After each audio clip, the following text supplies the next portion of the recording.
많이 먹더라도 이 주사약을 쓰면 비만이 치료가 된다. 오늘 제가 말씀드릴 새로운 비만 신약, 이번 해에 가장 화제가 되는 과학계의 화두로 선발을 했다는 거죠. 그 정도로 전 세계적인 화제가 되고 있는 약물이기도 하다.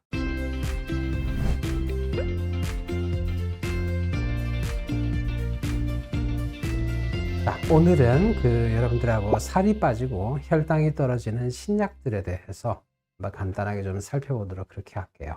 혈당이 떨어지는 신약들이기 때문에 원래는 당뇨병 치료제의 목적으로 개발이 됐었는데 임상시험을 하고 이렇게 쓰다 보니까 이게 부작용이었는지 살이 너무 많이 빠져가지고 지금은 비만 치료제로도 사용하고 있는 약제가 하나 있습니다. 요거는 2009년부터 2019년까지 10년 동안 우리나라에서 비만한 사람의 비율이 얼마나 늘어나느냐를 보여줍니다. 그 중에서도 가장 빠른 속도로 늘어나고 있는 게 고도비만 환자들이다라는 게 좀 심각한 문제가 돼요. 지난 10년 사이에 거의 3배 정도 고도비만 환자가 늘어났다. 이런 책이 있죠. 이 제목이 진화의 배신입니다. 원래 진화라고 하는 거는 과거보다 미래가 나아지는 형태로 진행을 하게 돼 있는 거거든요. 진화라고 하는 것은. 근데 이게 배신했다는 뜻이죠. 무슨 말이냐면은 우리가 한 몇만 년 전, 몇십만 년 전에는 우리가 원시인일 때입니다. 구석기 시대, 신석기 시대, 그 당시 같으면 우리가 농사를 짓지를 않았잖아요. 한 군데 정착해서 살지도 않았거든요. 매일매일의 식사를 위해서 우리는 사냥을 해야 했다. 수렵을 해야 했고, 열매를 그냥 따서 먹는 수렵과 채집 생활을 했겠죠. 그때는 운이 좋은 날에 뭘 좀 많이 우리가 챙길 수가 있었기 때문에 배부르게 많이 먹을 수가 있는데, 사냥이 안 되는 날은 1주일이고 2주일이고 3주일이고 쫄쫄쫄 굶어야 될 수도 있었다. 경작을 하지 않으니까 일정하게 먹을 것이 들어오지 않잖아요. 그래서 그 시대에는 우리 인류가 진화를 할 때 좀 덜 먹더라도 굶주림, 탈수, 출혈을 막는 이런 유전자들이 점점점 진화해서 발전을 했다는 겁니다. 굶주림의 유전자는 이제는 조금만 먹어도 살이 찌는 유전자가 돼버린 거고요. 탈수와 출혈을 막는 유전자들 같은 경우는 이제는 혈관을 막아서 고혈압이나 중풍의 원인을 제공하는 역할을 하고 있다. 그런 뜻입니다. 그래서 최근 200년 동안 삶의 변화에는 부정했다. 우리 몸이 다시 이렇게 먹을 것이 풍부한 환경에 적응하기 위해서는 또 몇만 년이 필요한데 겨우 이제 200년밖에 안 지났다는 거죠. 그런 이야기를 지금 하고 있는 겁니다. 과학적으로는 대단히 타당한 이야기다. 안전하고 장기적으로 사용을 해서 살이 빠진 상태를 계속 유지시켜 줄 수 있는 약이 있었나요, 여러분? 아주 최근까지는 없었어요. 거의 대부분의 그 살이 빠지는 체중 감량을 위한 약물들이 중추신경계에 작용하는 문제 때문에 3개월 이상은 사용하지 못하는 약물로 규제가 되어 있다든지, 또 하나는 규제가 없는 약물의 경우에는 살 빠지는 효과가 굉장히 약했어요.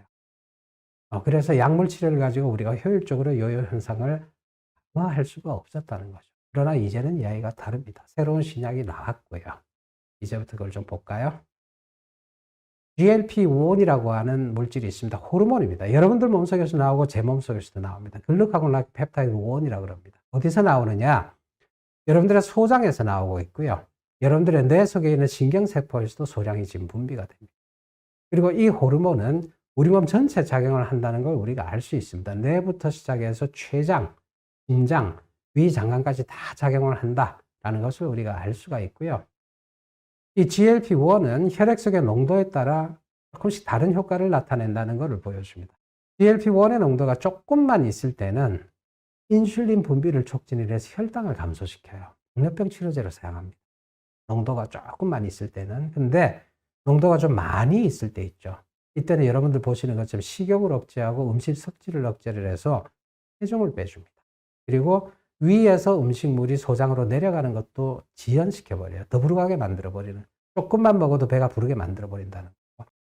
사람 몸속에서 분비되는 GLP-1은요, 이 호르몬은 분비되고 나서 한 2, 3분 지나면 다 분해돼서 없어져 버려요.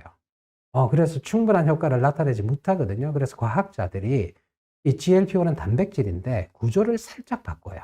구조를 살짝 바꿔가지고 그러면 GLP-1하고는 다른 물질이 되잖아요. 대신에 효과는 똑같은. 그렇게 되면은 이게 사람 몸속에 투여가 됐을 때 혈액 속에서 굉장히 오랜 시간 돌아다니고 높은 농도를 유지를 할 수가 있어서 혈당이 떨어지는 것뿐만 아니라 체중을 감소시키는 효과를 극대화를 시킬 수가 있게 되겠죠. 그렇게 해서 만들어진 물질이 GLP-1 유사체라고 그래요. 새로 나온 살을 빼는 신약이 바로 이 GLP-1 유사체 계열이다 라고 하시면 되고, 요거는 뇌에 작용해서 포만감을 증가시키고요. 식사량을 감소시킴으로써 체중을 감소시키는 강력한 효과를 갖고 있습니다. 위에서 음식물 소화를 지연시키고 위 배출을 지연시킴으로써 고량의 음식물로도 배가 부른 느낌을 준다. 그리고 지방간을 치료하는 효과가 있고요. 심장을 보호하는 효과가 있고요. 췌장을 자극해서 혈당을 조절하는 기능을 갖고 있다. 굉장히 다양한 효과를 갖고 있는 거예요. 지금 시판되고 있는 약제가 두 개가 있는데, 하나 세마글루타이드라고 하는 약제는 유럽에서 나옵니다. 유럽 덴마크에 있는 제약회사가 만드는 약이고요. 위고비라는 이름으로 굉장히 유명해진 약이죠. 이 약제는 대략 1년 반 정도 썼을 때 일주일에 한 번 피하 주사를 합니다. 배에 주사를 놓는 건데, 일주일에 한 번 투여를 하고 1년 반 정도 지나가면 체중이 16% 빠진다. 무슨 말이냐? 처음 투여 시작 시에 체중이 100kg이었으면 1년 반이 지나면 16kg이 빠진다는 겁니다. 84kg가 된다는 거죠. 미국에서 나온 약입니다. 톨제파타이드, 상품명 마운자르라고 하는 약이 작년부터 시판이 되고 있는데, 임상시험 결과에 따르면 이것도 일주일에 한 번 주사를 맞고 1년 반이 지나면 이건 21에서 24% 체중이 빠집니다. 처음 시작 때 체중을 100kg이라고 가정을 한다면 20kg 이상 빠진다는 뜻이죠. 70kg대로 접어들 수 있다라는. 이 GLP-1 유사체들은 그 살만 빼는 것이 아니고 심장 그리고 혈관계에 직접적으로 좋은 효과들을 많이 갖고 있습니다. 그냥 효과만 있는 것이 아니고요. 실제 임상시험, 이거는 당뇨병 환자입니다. 사람 당뇨병 환자 10,000명을 대상으로 했던 연구가 되는데, 실제로 연구를 해보니까 심혈관 질환에 의한 사망이 22%나 감소. 이 연구에서. 그 다음에 중풍이라든지 심근경색 이런 것들 다 합쳐서 봤을 때는 13%나 감소를 했더라라는 겁니다. 뇌 조직 안에서 대사를 개선하는 효과가 있습니다. 그리고 이 신경에 일어나는 염증들을 감소시키는 효과가 또 있어요. 그리고 신경이 서로 죽어서 퇴행하는 것도 감소시킨다. 그래서 아주 유명한 퇴행성 질환들이 있죠. 파킨슨 디지즈, 그 다음에 이제 알츠하이머, 그 치매죠, 치매. 이런 종류를 포함한 퇴행성, 지금까지 치료약이 없는 퇴행성 뇌신경 질환들에 대한 치료 용도로 굉장히 많은 연구를 지금 하고 있다라는 말씀을 드립니다. 조만간 뇌신경 퇴행성 질환에 대한 치료제의 형태로도 아마 되지 않을까 하고 저는 예상을 하는데, 효과 실제로 강력하게 있습니다, 여러분. 이게. 자, 그러면 정말 좋은데, 여러분, 그죠? 정말 좋은데 혹시 부작용이 없냐? 작용이 없을 리가 있겠습니까? 효과가 강하면 부작용도 반드시 있죠. 앞서 말씀드린 것처럼 식욕을 억제하는 효과를 통해서 살을 빼는 것이기 때문에 구역질하고 구토가 심하게 있는 분들이 있습니다. 그리고 대변에 큰 변화가 오는 분들도 있고, 다 오는 게 아니고요. 오는 분들이 계십니다. 이 단백질이기 때문에 주사 부위의 피부가 벌겋게 올라오는 경우도 있고요. 이 가격이 비쌉니다. 지금 현재 미국에서 한 달 주사 비용이 $1,000 정도라 그럽니다. 지금 환율로 따지면 우리나라 돈으로 130만 원 정도 되겠죠. 한 달 비용이. 근데 이제 우리나라에는 아직 두 약자 다 안 들어왔기 때문에 들어오게 되면 비용이 어떻게 될런지는 모르겠습니다. 근데 어쨌든 기존의 다른 약제보다는 가격이 비싸다. 여기 이제 흔한 부작용이고요. 드문 부작용으로는 췌장에 염증이 올 수가 있고, 갑상선 수질암이라고 하는 굉장히 희귀한 질환이 올 수 있기 때문에 이 병이 예전에 있었던 사람, 가족 중에 요게 있는 사람 등은 요 약제를 투여를 하지 말아라고 되어 있죠. 암석증이 올 수가 있고요. 뭐 이런 정도의 부작용이 있습니다. 생각외로 그 장단기적인 부작용들이 그렇게 심각한 것은 아닙니다. 예, 여기 있네요. 이 삭센다는 여러분들 아실 겁니다. 몇 년 전부터 우리나라에서 쓰던 건데, 요것도 GLP-1 유사체거든요. 근데 요거보다 훨씬 강력해진 약제가 위고비와 마운자로, 요게 덴마크제고요. 요게 미국에서 만든 약제입니다. 둘 다 미국과 유럽에서는 사용이 되고 있는데 우리나라에는 아직 수입은 안 되고 있어서 내년쯤에 수입이 될런지 모르겠습니다. 된다는 소식을 제가 좀 들었는데요. 네. 자, 그 다음은 또 다른 약제입니다. 이건 당뇨병 치료 약제인데 굉장히 다른 그 효과가 큰 것들이 알려져 가지고 지금 의학계에서 큰 화제가 된 약인데, SGLT 인히비터입니다. 소디움 글루코스 링크 트랜스포터라 그래서 요거는 우리 콩팥, 소변 만드는 곳이죠. 콩팥에서 이 소변 속에, 만들어진 소변 속에 들어가 있는 포도당이에요. 다시 피 속으로 흡수되는 걸 막아버림으로써 소변으로 당분이 더 나가도록 해요. 하루에 대략 한 70g의 당분이 더 나가도록 해서 이게 300칼로리 정도 되거든요. 이 당분이 나가니까 혈당이 떨어진다는 거죠. 그리고 당분이 나갈 때 소변 수분량을 조금 더 가져 나가기 때문에 몸 안에 잉여 수분을 줄여줌으로써 심장의 부담을 줄여주고 한다. 자, 오늘 말씀드린 내용을 요약해서 정리해 드릴게요. 앞서 제가 보여드린 것처럼 현대인들이 죽어가는 거의 모든 질환의 근본 원인이 된다라고 여러분들이 또 봐주시면 돼요. 이 비만을 치료하기 위한 장기간 안전하면서도 효과가 강력한 치료 방법은 사실상 없었다라고 말씀드리고 싶어요. 장기적인 안전성 측면에서 정말 획기적인 약입니다. 제가 장기적인 안전성이라고 말씀드릴 수가 있는 게 이 GLP-1 유사체들은요, 지난 20년 동안 당뇨병 환자의 혈당 조절을 위해서 사용이 되어 왔어요. 그만큼 오랜 기간 동안 테스트가 되어 왔고 사용이 되어 왔고 효과와 단점에 대해서 우리 의학계가 흔히 알고 있는 약물이라는 거예요. 이런 측면에서 볼 때는 정말 획기적인 약물이다.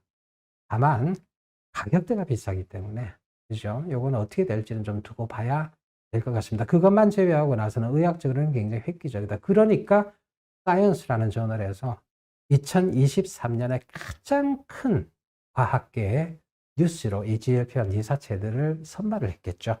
자, SGLT2 억제제 제가 두 번째 말씀드린 약입니다. 원래 당뇨병 치료 약물인데 하면서 우리가 임상 시험을 해보니까 이게 혈당만 떨어뜨리는 것이 아니고 심장을 보호하는데 이때까지 나와 있던 어떤 약물보다도 심장과 심장 보호 효과가 강력한 약이더라. 그 다음에 마지막으로 SGLT2 억제제는 항노화 효과도 있는 것으로 알려지고 있어서 굉장히 많은 연구가 진행이 되고 있고요. 저 같은 경우도 개인적으로는 일본 쪽에 있는 연구자들하고 지금 콜라보레이션을 해서 SGLT 억제제 항노화 효과에 대한 임상 시험 연구를 이제 시작을 해보려고 준비를 사실은 하고 있습니다. 있습니다. 지금 저런 효과가.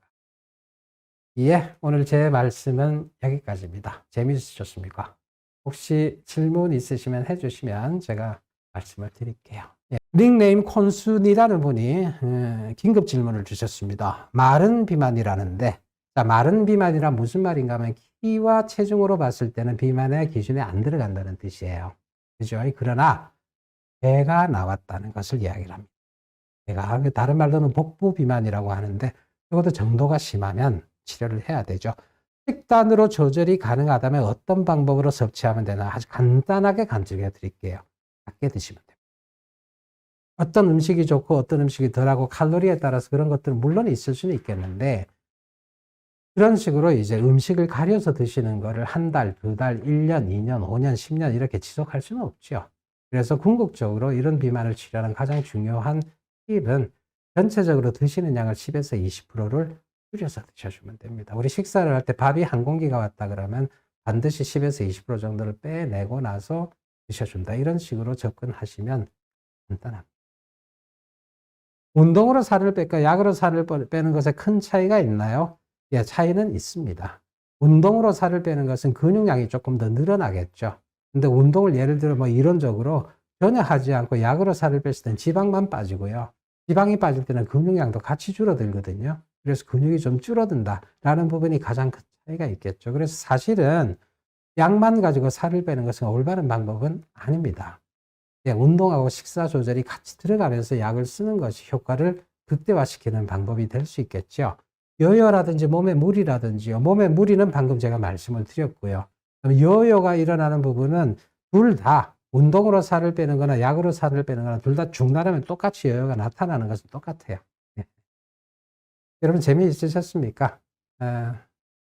앞으로 여러분들이 그 많은 관심을 제가 보니까 보여주셨는데 다시 한번 말씀드리지만 치료가 의학적으로 필요한 비만을 갖고 계신 분들은 반드시 치료를 좀 하시고요. 치료에 대해서 가장 중요한 포인트는 식사량을 줄이는 거라는 걸 꼭 좀 기억을 해 주시고 아무리 운동을 열심히 많이 해도 식사량을 줄이지 않으면 비만 치료는 제대로 될 수가 없다. 마지막으로 실제로는 비만하지 않기 때문에 이런 의학적인 비만 치료가 필요 없는 분들도 많이 계신데 그분들도 이러한 약제를 쓰고 싶어 하는 분들이 많더라. 뭐 써서 크게 해가 될 약들은 사실은 아니지만 그것은 의학적으로 올바른 방법은 아니다. 라는 말씀까지를 제가 좀 드리고 싶고요. 도움이 되셨나요? 예. 다음에 또 기회가 되면 여러분들하고 뵙도록 그렇게 하겠습니다. 수고하셨습니다.